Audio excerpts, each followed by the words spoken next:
जा कुन्देन्दु तुषारहार धवला जा शुभ्रवस्त्रवृता जा वीणा वरदण्ड मण्डिता करा जा श्वेत पद्मासना जा ब्रह्मच्युत शङ्कर प्रभृतिभिः देवैः सदा वन्दिता सा मां पातु सरस्वती भगवती निःशेष जड्डात्मः सरस्वती महाभागे विद्ये कमललोचने विश्वरूपे विशालक्ष्मी विद्यां देहि नमोस्तुते ओं सरस्वती नमो नित्य भद्रकाले नमो नमः वेद वेदांत वेदांग विद्यास्थाने च सरस्वती नदी रूपे प्रवाहित होबार कारण मध्य रही अनेक कथा। देवी सरस्वती वाग्वादिनी देवी सरस्वती पूजा करा जाउछि। वसंत पंचमी रे सरस्वती समस्त अंश तांकर समस्त अंग वस्त्र आभूषण सब श्वेत वर्ण।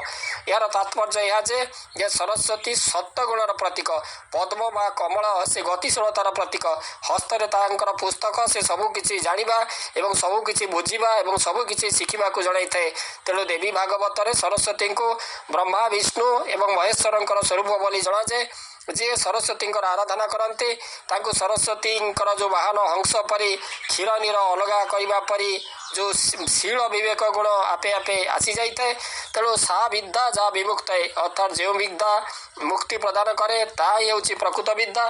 समस्त विद्यार माने प्रकृत दात्री सुचिस्मिता शारदा शुक्ल वस्त्र परिहिता माँ सरस्वती पवित्र माघ मासर शुक्ल पक्ष पंचमी तिथि धरापृष्ठ अवतरण करिथांती। सेथिपाई यह श्री पंचमी वसंत पंचमी नाम अभिहिता।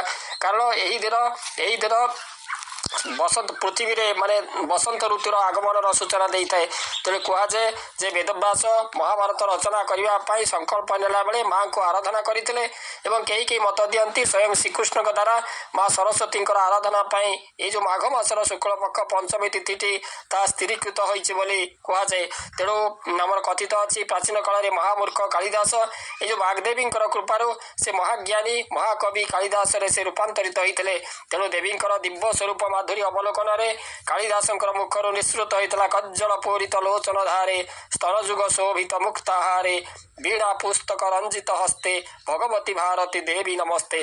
तेबे ये जो सरस्वती एक नदी रूप से किभली भाव में कहीं प्रभावित हेले ना से संपर्क में कहुई सरस्वती वर्तमान तो विलुप्त अवस्था अच्छी किंतु एक छोट नदी जहाँकि उत्तराखंड रे एक छोट नदी रूप से अच्छा अलकानंदर सहायता। तेणु थे कौन है पुराण अनुजाई थे गंगा एवं विष्णु थे गंगा विष्णु को कहले जे लक्ष्मी एवं सरस्वती ताको मु बहुत स्नेह करे से मोर अत्यंत प्रिय। एथिरे सरस्वती बहुत माने तांकर गर्व हैला एवं से बहुत आनंदित हो उठले जे प्रभु आमको स्नेह करुचंती आदर करुचंती सरस्वती। तेणु गंगा एवं सरस्वती मध्य जुक्ति आरंभ हो गला। विष्णु यही समय वैकुंठ को से चलीगले ये जो से स्थान परित्याग कर से वैकुंठ को चलीगले एपटे गंगा एवं सरस्वती मध्य जुक्ति थमिबार ना धरी धरू नहीं। तेणु लक्ष्मी से चेष्टा न करी से शांत रही केवल कहीदेले से एवं माँ सरस्वती एथिरे से लक्ष्मी उपरे माने क्रोधान्वित हो उठले जे आपण निर्विकार भाव में रोचंती आम दुई जनकर जो तर्क को आप देखुंत किंतु शांत होगापी कौन हस्तक्षेप करूना। तेणु मु अभिशाप दूसरी आप वृक्ष हो जातु मालती वृक्ष हो गले।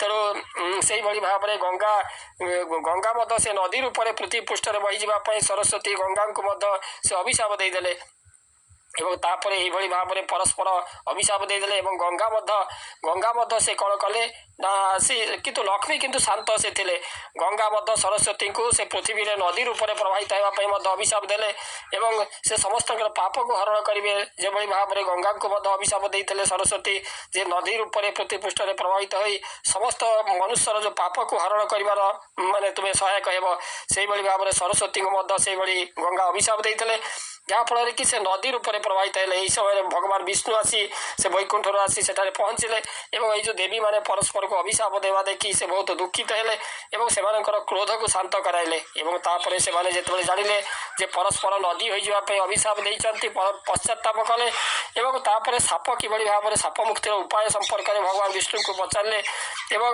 ଭଗବାନ ବିଷ୍ଣୁ କହିଲେ ଯେ ଜ୍ଞାନ ପ୍ରକାଶ ଇଏ ମାନେ କେବେ ହେଲେ ତାକୁ ମାନେ ତୁମର ଯେଉଁ ଅଭିଶାପ ସେ ଫେରେଇ ହେବ ନାହିଁ, କିନ୍ତୁ ତୁମେ ନଦୀ ରୂପରେ ପ୍ରବାହିତ ହେଲେ ମଧ୍ୟ ପୂର୍ଣ୍ଣଦାୟିନୀ ଭାବରେ ହୋଇପାରିବ। ତେବେ ସରସ୍ୱତୀ ନଦୀ ବିଲୁପ୍ତ ହେବାର କାରଣ କ'ଣ? ସେହି ସମୟରେ ଗଙ୍ଗା ଯମୁନା ସରସ୍ୱତୀ ଯେ ତ୍ରିବେଣୀ ସଙ୍ଗମ, ସେଠାରେ ସରସ୍ୱତୀର ଧାରା କିନ୍ତୁ ବିଲୁପ୍ତ ବର୍ତ୍ତମାନ। ତେବେ ସେଇ ଯେଉଁ ସରସ୍ୱତୀ ବିଲୁପ୍ତ ହେବାର କାରଣ କ'ଣ ନା, ଯେତେବେଳେ ପାଣ୍ଡବମାନେ ସେମାନେ ଦ୍ରୌପଦୀଙ୍କ ସହିତ ସେମାନେ ଯାଉଥିଲେ, ସେମାନେ କ'ଣ ହେଲା ନା ଗୋଟିଏ ସ୍ଥାନରେ ଯେତେବେଳେ ସରସ୍ୱତୀ ନଦୀ ପାଖରେ ପହଞ୍ଚିଲେ, ସେତେବେଳେ ପଞ୍ଚୁ ପାଣ୍ଡବ ସେ ଅକ୍ଲେଶରେ ସେ ଯେଉଁ ସରସ୍ୱତୀ ନଦୀକୁ ପାର କରିଗଲେ, କିନ୍ତୁ ଦ୍ରୌପଦୀ ପାର କରିପାରିଲେ ନାହିଁ।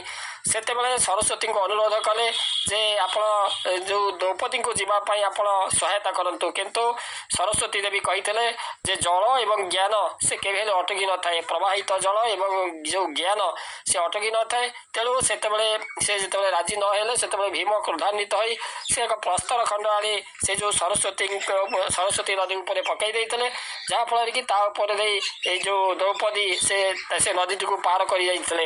ଯେଉଁ ଏଥିରେ ସେଇଥିପାଇଁ କୁହାଯାଏ ଯେ ଭୀମଙ୍କର ଏ ଯେଉଁ ପ୍ରସ୍ତର ଖଣ୍ଡ ସରସ୍ୱତୀ ନଦୀ ଉପରେ ପକାଇବା କାରଣରୁ ସରସ୍ୱତୀ ନଦୀ ସେ ଭୂଗର୍ଭକୁ ସେ ଚାଲିଯାଇଛି, ଯାହାଫଳରେ କି ସରସ୍ୱତୀର ଏକ କ୍ଷୁଦ୍ର ଧାରା ସେ ଦୃଶ୍ୟମାନ ହୁଏ, ସମ୍ପୂର୍ଣ୍ଣ ଧାରା ଏ ପର୍ଯ୍ୟନ୍ତ ଦେଖାଯାଏ ନାହିଁ। ଆଉ ଏକ କାରଣ ରହୁଛି ଯେ ବେଦବ୍ୟାସ ଏବଂ ଗଣେଶଙ୍କ ସମ୍ପର୍କରେ। ଯେତେବେଳେ ବେଦବ୍ୟାସ ଋଷି ସେ ମହାଭାରତ ରଚନା କଲେ, ସେତେବେଳେ ଗଣେଶଙ୍କର ସେ ସହାୟ ନେଇଥିଲେ। ସେ ଡାକିବେ, ବେଦବ୍ୟାସ ଡାକିବେ ଏବଂ ଗଣେଶ ଲେଖିବେ। କିନ୍ତୁ ସେହି ସମୟରେ ସେମାନେ ସରସ୍ୱତୀ ନଦୀ କୂଳରେ ବସିଥିଲେ ଏବଂ ସେହି ସମୟରେ ସରସ୍ୱତୀ ନଦୀର ଯେଉଁ ତାଙ୍କର ସ୍ରୋତର ଯେଉଁ ପ୍ରଖରତା ଏବଂ ଯାହା ଫଳରେ କଳକଳ ନାଦରେ ସେ ବହିବା କାରଣରୁ ଏକ ଶବ୍ଦ ତରଙ୍ଗ ସୃଷ୍ଟି ହେଲା। ସେଇ ଯେଉଁ ଶବ୍ଦ କାରଣରୁ ଗଣେଶଙ୍କୁ ସେ ଯେଉଁ ବ୍ୟାସଦେବଙ୍କର ଯେଉଁ କଥା ଶୁଣିବା ପାଇଁ ଅସୁବିଧା ହେଲା ଏବଂ ଲେଖିବାରେ ମଧ୍ୟ ଅସୁବିଧା ହେଲା। ସେଇଥିପାଇଁ ସେ ସରସ୍ୱତୀଙ୍କୁ ଅନୁରୋଧ କରିଥିଲେ ତାଙ୍କର ଏଇ ଯେଉଁ ସ୍ରୋତ ବା ତାଙ୍କର ଏଇ ଯେଉଁ ଶବ୍ଦକୁ ସେ ବନ୍ଦ କରିବା ପାଇଁ। କିନ୍ତୁ ସରସ୍ୱତୀ ମଧ୍ୟ ସେଇଭଳି କହିଥିଲେ ଯେ ବହି ଯାଉଥିବା ନଦୀ ଜଳ ଏବଂ ଯେଉଁ ଜ୍ଞାନ ଏହାକୁ କେବେ ହେଲେ ଅଟକାଇ ହେବ ନାହିଁ। ଯେତେବେଳେ ସେ ରାଜି ନହେଲେ, ସେତେବେଳେ ତାଙ୍କୁ ଏ ଯେଉଁ ବେଦବ୍ୟାସ ତାଙ୍କୁ ଅଭିଶାପ ଦେଇଥିଲେ ଯେ ତୁମେ ବିଲୁପ୍ତ ହୋଇଯିବା ପାଇଁ, ଯାହାଫଳରେ କି ସେଇଥିପାଇଁ ଏ ଯେଉଁ ସରସ୍ୱତୀ ନଦୀ ବିଲୁପ୍ତ ହୋଇଥିବା କୁହାଯାଏ।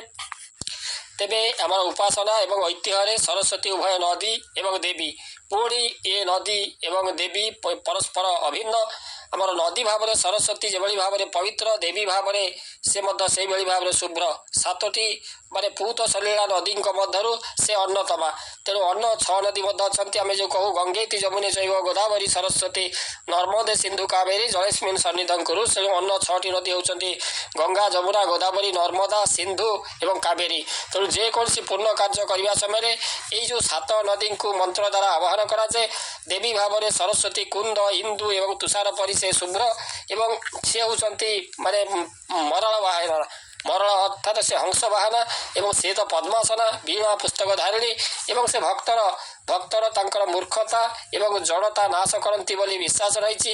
ବ୍ରହ୍ମବୈବର୍ତ୍ତ ପୁରାଣର ଗଣେଶ ଖଣ୍ଡରେ ସରସ୍ୱତୀଙ୍କର ସମ୍ପର୍କରେ କୁହାଯାଇଛି ଯେ ସୃଷ୍ଟି କାଳରେ ଈଶ୍ୱରଙ୍କର ଇଚ୍ଛାରେ ପରମା ଶକ୍ତି ପଞ୍ଚଧା ବିଭକ୍ତ ହେଲେ, ସେମାନଙ୍କ ମଧ୍ୟରୁ ସରସ୍ୱତୀ ଅନ୍ୟତମା ଏବଂ ଅନ୍ୟ 4 ଶକ୍ତି ହେଉଛନ୍ତି ରାଧା, ପଦ୍ମା, ସାବିତ୍ରୀ ଏବଂ ଦୁର୍ଗା। ଏମାନଙ୍କ ମଧ୍ୟରୁ ସରସ୍ୱତୀ ସେ ଶକ୍ତି ଶ୍ରୀକୃଷ୍ଣଙ୍କର କଣ୍ଠରୁ ଉଦ୍ଭବ ହୋଇଥିଲେ। ଶ୍ରୀକୃଷ୍ଣ ମଧ୍ୟ ସେହି ଶକ୍ତିକୁ ପୂଜା କରିଥିଲେ। ମାଘ ମାସର ଶୁକ୍ଳପକ୍ଷ ପଞ୍ଚମୀରେ ଦେବୀ ପ୍ରଥମେ ପୂଜିତ ହୋଇଥିବାରୁ ଏହି ତିଥିରେ ସରସ୍ୱତୀ ପୂଜା କରାଯାଏ।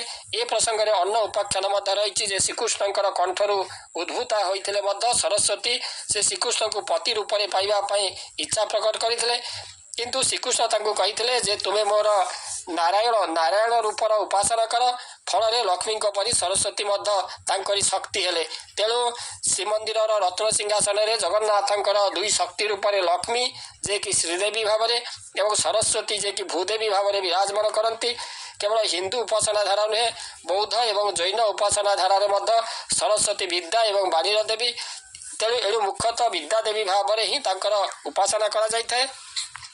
ଓಂ ସରସ୍ୱତୀ ମହାଭାଗେ ବିଦ୍ୟେ କମଳଲୋଚନେ ବିଶ୍ୱରୂପେ ବିଶାଲକ୍ଷ୍ମୀ ବିଦ୍ୟାଂ ଦେହି ନମସ୍ତୁତେ।